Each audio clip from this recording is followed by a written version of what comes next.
진단 기준에 대해서 이제 말씀드리겠습니다. 이거 아시겠지만 좀 진단 기준도 조금씩 변했습니다. 1980년도에는 공복혈당이 144 이상이거나 식후혈당이 200 이상일 경우에 당뇨병으로 진단을 했다고 하면 85년도에는 140으로 기준이 낮아졌고요. 1997년 ADA, 1999년 WHO에서는 지금과 같은 126 이상을 당뇨병으로 진단하기 시작했습니다. 식후는 계속 변동 없이 200이었고요. 현재는 ADA와 WHO 공이 공복혈당은 126, 그러니까 125가 넘어가면 당뇨병 진단을 하고 식후혈당은 200이 넘으면 당뇨병 진단을 하고요. 한 가지 추가된 게 당화혈색소 수치. 그러니까 그전에는 당화혈색소를 진단으로 사용하지 않았지만 진단적 가치가 있다고 판단해서 현재는 당화혈색소가 6.5 이상이 되면 이것도 당뇨병 진단에 들어가게 됩니다. 현재 당뇨병은 당화혈색소가 6.5% 이상으로 나오거나 8시간 이상 금식한 상태에서 공복혈당이 126 이상 나오거나 75g 경구당부화 검사를 했을 때 2시간 혈당이 200 이상이 나오거나 이 셋 중에 두 가지가 나오면 바로 진단이 가능하고요. 한 가지만 그렇게 나오면 재검을 통해서 2번 이상 발견되면 진단이 가능합니다.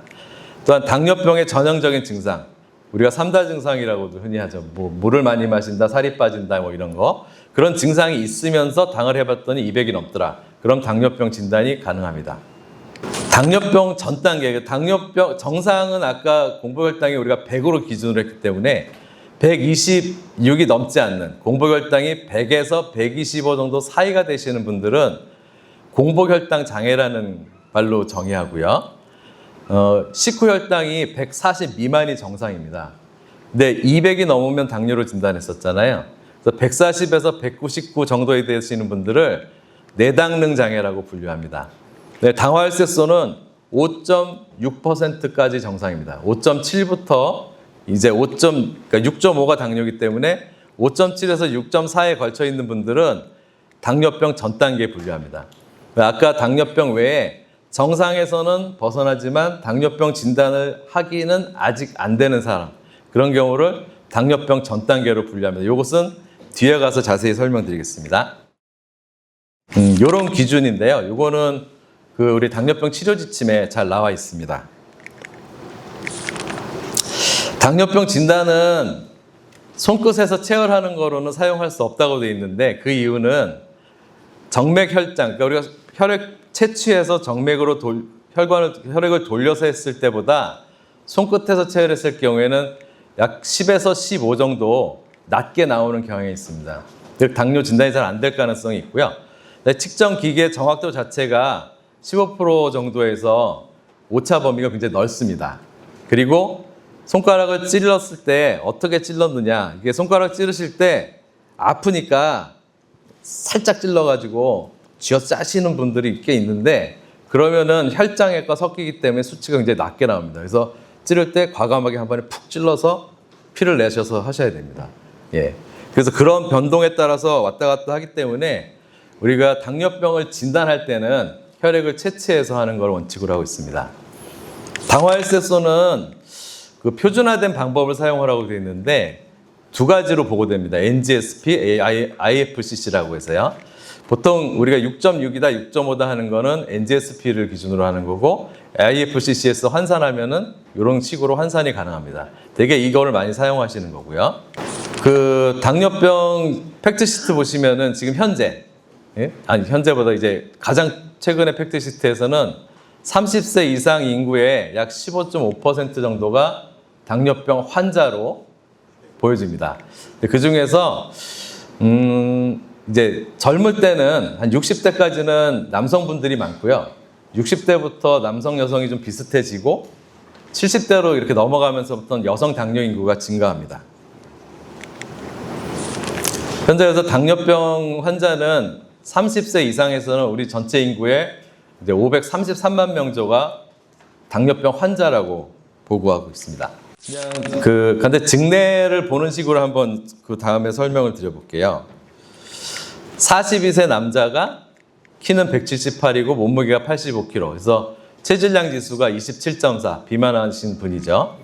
특이 과결력은 없고 흡연이나 음주를 하지 않는데 건강보험공단에서 검진을 하셨는데 혈압이 135에 80, 고혈압 전 단계에 해당되죠.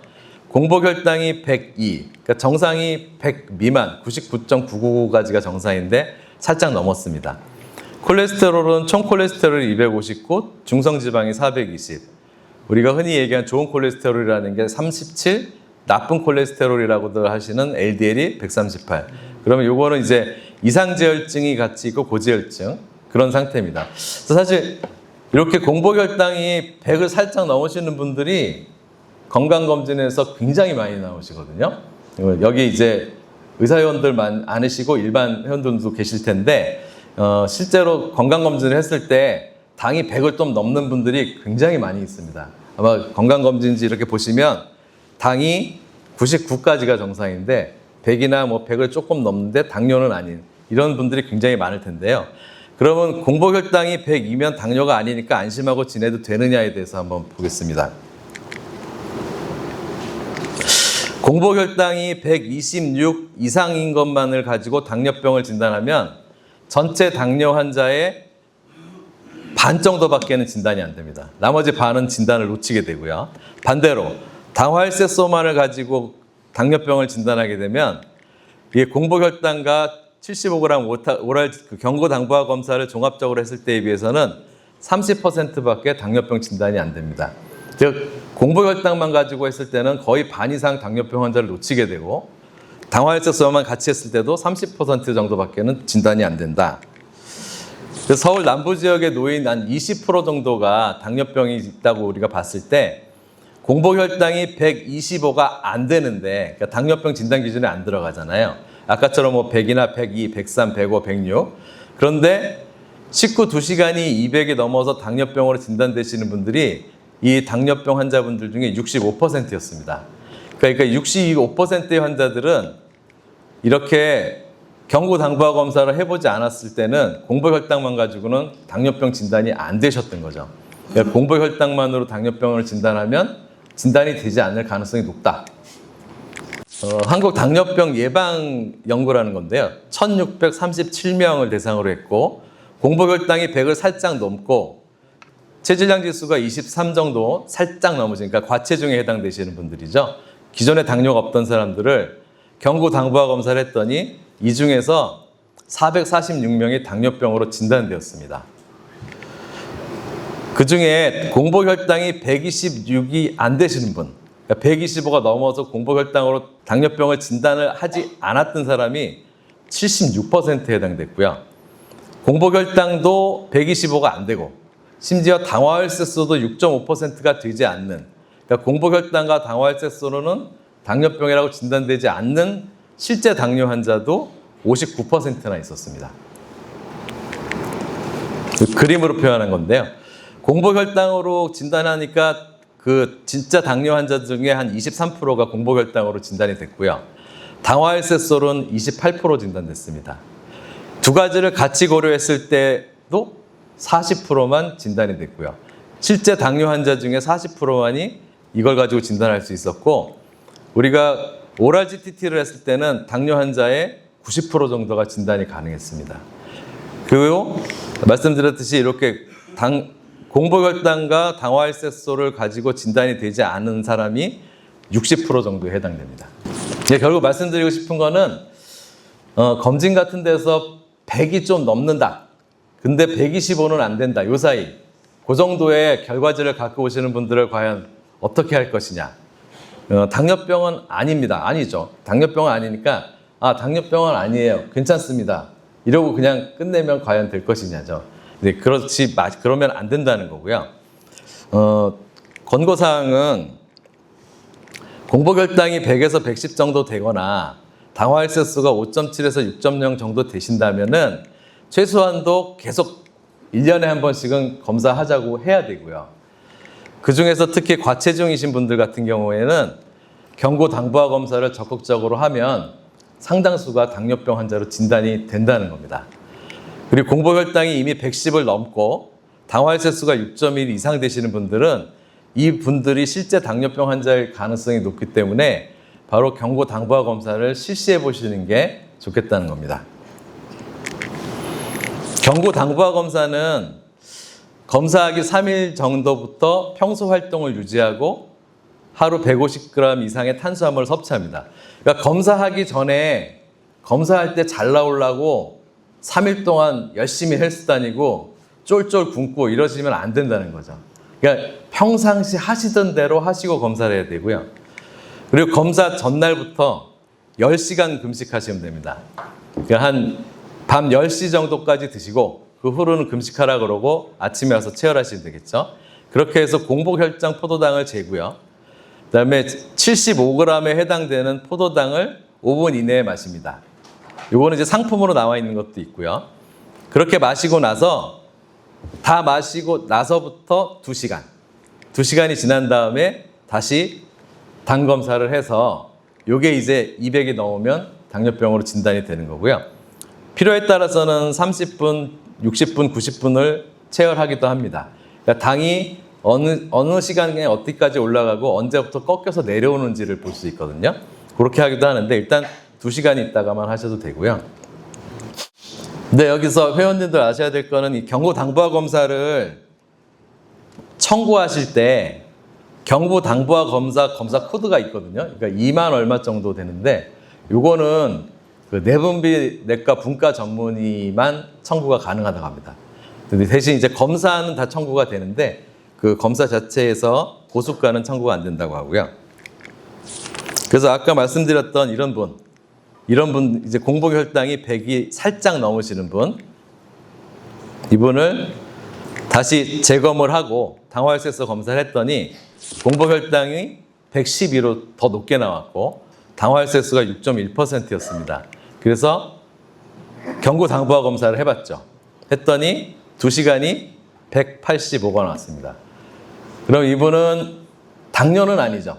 예, 당뇨는 아닙니다. 이분은 당뇨병 전 단계에 해당되는데 공복혈당이 100에서 125 사이에 있었고요. 내당능장애 140에서 194, 아까 185가 나왔으니까 이 사이에 해당되고 당화혈색소가 6.2였으니까 여기 해당됩니다. 그래서 이분은 당뇨병 전 단계에 해당되는 분이었고요. 지금부터는 이제 당뇨병 전 단계에 대해서 말씀드리겠습니다. 당뇨병 전 단계는 이제 뭐 인슐린의 저항성 뭐 이러이러한 거 이건 넘어가겠습니다. 이러이러한 것들 때문에 생긴다는 거고요. 당화혈색소가 높으신 분들은 이미 공복혈당 장애나 내당능 장애가 어느 정도 심화돼서 또는 두 가지가 같이 나빠졌기 때문에 당화혈색소가 높으시다면은 이분이 당뇨병이 될 가능성이 훨씬 높습니다. 2021년에는 세계 당뇨병 혁명에서는 공복혈당 장애가 한 6.2%, 내당능 장애 한 10% 보고됐었는데 우리나라에서 나오는 당뇨병 팩트시트만 봐도 우리나라 30세 이상 인구의 40%가 이미 당뇨병 전 단계에 해당됩니다. 말씀드렸듯이 30세 이상에서는 10명 중에 4명이 당뇨병 전 단계에 해당되고 65세 이상에서는 2명 중에 1명이 당뇨병 전 단계에 해당되고 저도 마음 놓고 있었는데 작년부터는 당뇨병 전 단계로 나오더라고요. 그래서 여기 계신 분들 중에 상당수가 당뇨병 전 단계에 해당될 가능성이 있습니다. 인구적으로 보면 30세 이상 중에 1,400만 명이 당뇨병 전 단계에 해당되고요. 연령별로 보면은 역시 50세 전에는 여성분들보다 남성분들이 많고 60세부터 역전되면서 70대에는 여성분들이 훨씬 더 많아집니다. 당뇨병 전 단계는 뭐 어떤 의미를 갖고 있느냐? 향후 당뇨병이 발생할 가능성이 아주 높으신 분들이고요. 이미 심혈관 질환이나 대사 질환의 위험과 관련이 이미 있습니다. 그러니까 당뇨병이 돼야 그때부터 합병증이 생기는 게 아니라 당뇨병 전 단계부터 합병증이 시작한다는 거죠. 당뇨병 전 단계부터 이미 전체 사망률이 증가하고 예후가 나빠지는 것과 관련이 이미 있습니다. 메타 연구에 의하면 공복혈당 장애가 있으신 분들이 당뇨병이 발생할 가능성이 연간 10% 이상 된다고 합니다. 2010년 메타 연구에서는 당화혈색소 아까 말씀드렸는데 6에서 6.4%, 그러니까 당화혈색소가 6% 이상 되시는 분들은 향후 5년간의 당뇨병 발생 가능성이 약 50% 정도까지 된답니다. 그러니까 당화혈색소가 이 정도 나오시는 분들한테는 당신은 앞으로 당뇨병이 될 가능성이 50% 정도라고 얘기하시면 됩니다. 그러니까 생기기 반, 안 생기기 반. 굉장히 높은 확률로 당뇨병이 생길 거라는 걸 반드시 설명을 해 주셔야 되겠죠. 당뇨병의 비교 위험도 해저드 레이쇼를 보면은요, WHO 기준으로는 공복혈당 장애를 갖고 있으면 당뇨병이 생길 가능성이 한 5배 정도. 내당능 장애, 식후혈당이 높을 경우에는 당뇨병이 생길 가능성은 이제 6배 이상. 두 가지가 같이 있을 경우는 약 7배 정도의 해저드 레이쇼를 갖고 있다고 하고요. 당화혈색소가 5.7%가 넘으시는 분들은 한 5배 정도. 근데 당화혈색소가 이미 6.0%가 넘으시는 분들은 거의 10배 정도에 해당된다고 합니다. 그러니까 당화혈색소가 6% 넘으시는 분들은 이제 앞으로 당뇨병이 생길 가능성이 최소한 50% 이상이고, 정상 당을 가지고 있는 분보다는 당뇨병 생길 위험이 거의 10배가 높습니다. 이 정도는 경고를 해주셔야 그나마 좀 꿈쩍합니다.